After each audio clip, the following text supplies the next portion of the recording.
ಶ್ರೀಕೃಷ್ಣ ಪರಬ್ರಹ್ಮಣೇ ನಮಃ. ಎಲ್ಲರಿಗೂ ನಮಸ್ಕಾರ.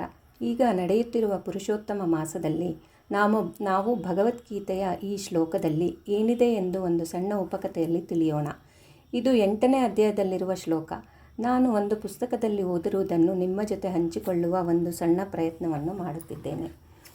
ಆ ಬ್ರಹ್ಮ ಭುವನಾರ್ಲೋಕಾಃ ಪುನರಾವರ್ತಿನೋರ್ಜುನ ಮಾಮುಪೇತೆ ತು ಕೌಂತೆಯ ಪುನರ್ಜನ್ಮನ ವಿದ್ಯತೆ. ಈ ಶ್ಲೋಕದಲ್ಲಿ ಶ್ರೀಕೃಷ್ಣನು ಅತ್ಯಂತ ವಿಸ್ಮಯಕರವಾದ ವಿಷಯವನ್ನು ತಿಳಿಸಿದ್ದಾನೆ. ಅದೇನೆಂದರೆ ನಾವು ಯಾವುದೇ ಕರ್ಮಗಳನ್ನು ಮಾಡಲಿ ಅದಕ್ಕೆ ತಕ್ಕ ಪ್ರತಿಫಲವನ್ನು ಅನುಭವಿಸಲೇಬೇಕು. ಇದು ಪರಮಾತ್ಮನ ತೀರ್ಪು. ಅದಕ್ಕಾಗಿಯೇ ನಾವು ಸಾಮಾನ್ಯವಾಗಿ ಸತ್ಕರ್ಮಗಳಿಂದ ಪುಣ್ಯ ಸಂಗ್ರಹ ಮಾಡುತ್ತೇವೆ. ಆ ಪುಣ್ಯ ಸಂಗ್ರಹದಿಂದ ಸ್ವರ್ಗಾದಿ ಭೋಗ ಲೋಕಗಳಿಗೆ ಹೋಗುವ ಇಚ್ಛೆ ಬಲವಾಗಿರುತ್ತದೆ. ಪುಣ್ಯ ಸಂಚಯನದಿಂದ ಸ್ವರ್ಗಕ್ಕೆ ಖಂಡಿತ ಹೋಗಬಹುದು ಮತ್ತು ನಮ್ಮ ಪುಣ್ಯ ಖಾಲಿಯಾಗುವವರೆಗೂ ಸ್ವರ್ಗದಲ್ಲಿ ಇದ್ದು ಎಲ್ಲ ಸುಖ ಭೋಗಗಳನ್ನು ಅನುಭವಿಸಬಹುದು. ಆದರೆ ನಮ್ಮ ಪುಣ್ಯವು ಖಾಲಿಯಾದ ಮರುಕ್ಷಣವೇ ಮತ್ತೆ ಭೂಲೋಕದಲ್ಲಿ ಜನಿಸುತ್ತೇವೆ, ಇದು ನಿಶ್ಚಿತ. ಜ್ಞಾನಿಗೆ ಯಾವ ಭೋಗಗಳಲ್ಲೂ ಆಸಕ್ತಿ ಇರುವುದಿಲ್ಲ. ಬದಲಾಗಿ ಎಲ್ಲ ಲೋಕಗಳನ್ನು ಮೀರಿದಂತಹ ಆ ಪರಮಾತ್ಮನನ್ನು ಪಡೆದುಕೊಂಡವರು ಮಾತ್ರ ಮತ್ತೆ ಹುಟ್ಟಿ ಬರುವುದಿಲ್ಲ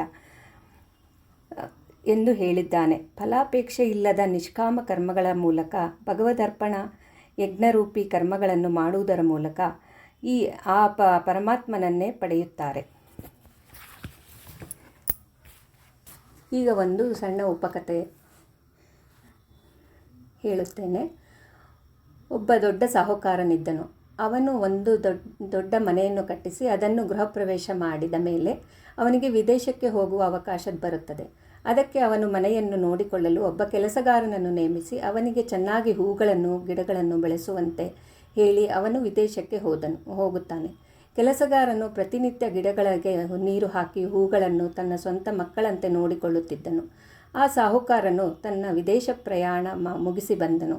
ಒಂದು ದಿನ ಅವನು ತೋಟದಲ್ಲಿನ ಕೆಲವು ಹೂಗಳನ್ನು ಚಿವುಟಿ ಕಿತ್ತು ಒಂದು ಚೀಲದಲ್ಲಿ ಹಾಕಿಕೊಂಡನು. ಅದನ್ನು ನೋಡಿದ ಕೆಲಸಗಾರನು ಅಳುವುದಕ್ಕೆ ಶುರು ಮಾಡಿದ.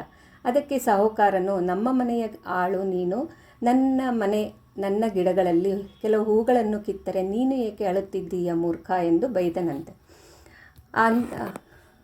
ಅಂದರೆ ಸಾಹುಕಾರನೆಂಬ ಪರಮಾತ್ಮನು ಈ ಭೂಮಿ ಎಂಬ ತೋಟದಲ್ಲಿ ಮನುಷ್ಯರೆಂಬ ಹೂಗಳನ್ನು ಪರಮಾತ್ಮನು ಚಿವುಟಿಕೊಂಡು ಹೋದರೆ ನಾವು ನಾನು ನಮ್ಮದು ಎಂದು ಅಳಬಾರದು. ಗೀತೆಯಲ್ಲಿ ಕೃಷ್ಣನು ಅರ್ಜುನನಿಗೆ ಹಿಂದೆ ಇದ್ದೆವು, ಈಗ ಇದ್ದೇವೆ, ಮುಂದೆ ಇರುತ್ತೇವೆ ಎಂಬ ಮಾತನ್ನು ಹೇಳಿದ.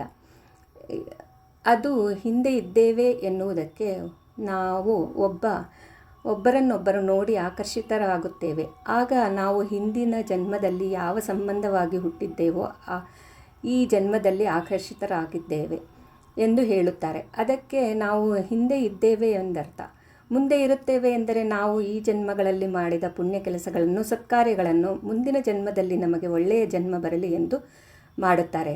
ಆದ್ದರಿಂದ ಮುಂದಿನ ಜನ್ಮವೂ ಇದೆ ಎಂದು ಅರ್ಥ. ಈ ಶ್ಲೋಕದಲ್ಲಿ ಮುಂದಿನ ಜನ್ಮ ಇದೆ ಎನ್ನುವುದಕ್ಕೆ ಸತ್ಕಾರ್ಯಗಳನ್ನು ಮಾಡಿರಿ ಎನ್ನುವ ಒಂದು ಅರ್ಥ ಬರುತ್ತದೆ. ಆದ್ದರಿಂದ ನಾವು ಈ ಪುರುಷೋತ್ತಮ ಮಾಸದಲ್ಲಿ ಶ್ರೀಕೃಷ್ಣ ಪರಮಾತ್ಮನನ್ನು ನೆನೆಯುತ್ತಾ ಕಾಲ ಕಳೆಯೋಣ. ಓಂ ತತ್ಸತ್.